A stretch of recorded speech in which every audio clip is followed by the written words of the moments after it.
आज हमने जो हमारे टोहाना से कैबिनेट मंत्री देवेंद्र सिंह बबली हैं, जो टोहाना से विधायक हैं, उनको ज्ञापन दिया है। हमारी प्रदेश स्तरीय जो कमेटी है, जो ऑल हरियाणा के एमसीज हैं, उनकी कोर कमेटी बनी है। पूरे हरियाणा के पार्षद एकजुट हैं हमारी मांगों को लेकर, क्योंकि पार्षद का मानदेय पिछले 10 साल से इस सरकार ने कोई भी 1 रुपया भी खोटा सिक्का भी नहीं बढ़ाया। पूर्व में कांग्रेस की सरकार द्वारा 6,000 रुपये पार्षद का मानदेय उस टाइम बढ़ाया गया था। उसके बाद कोई भी पार्षद का मानदेय नहीं बढ़ा है, और ना ही पार्षद को इस प्रकार के कोई भी मतलब पावरों में बढ़ोतरी हुई है, बल्कि उल्टा उनके अधिकारों को काटने का काम किया गया है इस सरकार द्वारा। अब जो नई 2 कमेटियां बनी है, एक फाइनेंस कमेटी है, एक अप्रूवल कमेटी है, इन कमेटियों के बनने के बाद वैसे ही पार्षद की वैल्यू ख़त्म हो जाएगी, क्योंकि जो अप्रूवल और कमेटी है और फाइनेंस कमेटी है, इसमें इनको रेजुलेशन पास करने की पावर है। ये कोई भी रेजुलेशन किसी भी समय पास कर सकते हैं। पहले पार्षदों की मीटिंग बुलाई जाती थी एक रेजुलेशन को पास करने के लिए, अब ये रेजुलेशन स्वयं पास कर सकती है कमेटी, इनको पावर है। तो अब तो पार्षदों की मीटिंग होगी भी या नहीं, इसका भी कोई सरकार द्वारा पुख्ता इंतजाम नहीं किया गया। अभी 1 मंथ या 2 मंथ में अगर प्रधान या अधिकारी पार्षदों की मीटिंग नहीं बुलाएंगे, उनको ये प्लंटी या इस टाइप का कोई भी कानून नहीं बनाया गया। दूसरा, जो हमारा मानदेय आज तक नहीं बढ़ा, हम मानदेय की डिमांड की है। हमने पूरे प्रदेश स्तर के पार्षदों की कमेटी बनी थी, उसके अनुसार कि जो भी हमारा मानदेय है वो बढ़ना चाहिए। और स्वैच्छिक ग्रांट हर वार्ड में, जैसे अब वार्ड में हमारे वार्ड में कोई ऐसी समस्या आ जाती है, कोई रोड अचानक से पानी की मार से बैठ गया या कोई गली बैठ गई, किसी के मकान में पानी जा रहा है, वो उसको इमरजेंसी में कुछ कार्य करवाने होते हैं, तो इसलिए पार्षद का भी स्वैच्छिक अपना एक ग्रांट होनी चाहिए, ताकि वो इमरजेंसी कार्य कभी भी जो इमरजेंसी उसके सामने आए उसको वो फेस कर सके और उस काम को तुरंत प्रभाव से करा सके, ताकि कोई बड़ा एक्सीडेंट ना हो सके।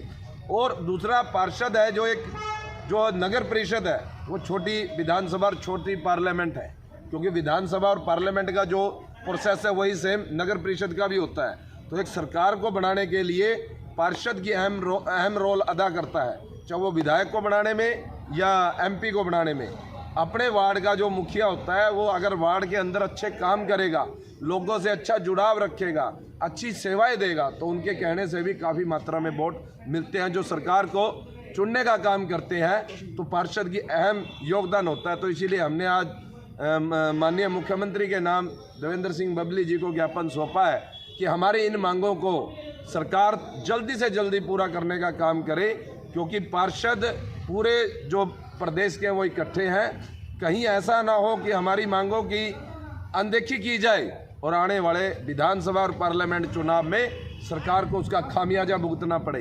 अगर हमारे अधिकारों को और सरकार का कोई ध्यान नहीं होगा, तो आने वाले समय में पार्षद भी सरकार की ओर बिल्कुल नहीं देखेंगे। जिस प्रकार से आज 5 नवंबर की सरपंचों ने वार्निंग दी हुई है, हम पहले प्रार्थना हमारी सरकार से है कि हमारी मांगों को माने, क्योंकि हमारे राइट्स हैं। आपने प्रधान की पावर को भी बढ़ाया है, और जो दूसरे हैं सरपंच है, सबके साथ आप मतलब उनके प्रोसेस को बढ़ा रहे। तो पार्षद की कोई भी हमें कहीं भी कोई भी एक लाइन ऐसी नहीं मिली कि पार्षद के ये अधिकारों की रक्षा सरकार करेगी। तो हमारी यही प्रार्थना है कि सरकार जल्दी से जल्दी हमारी इन मांगों को मानने का काम करे, अन्यथा आने वाले विधानसभा और पार्लियामेंट चुनाव में हमें विरोध करने पर विवश ना करे, क्योंकि पूरे प्रदेश स्तर पर हम आंदोलन चलाएंगे, उसका खामियाजा फिर सरकार को भुगतना।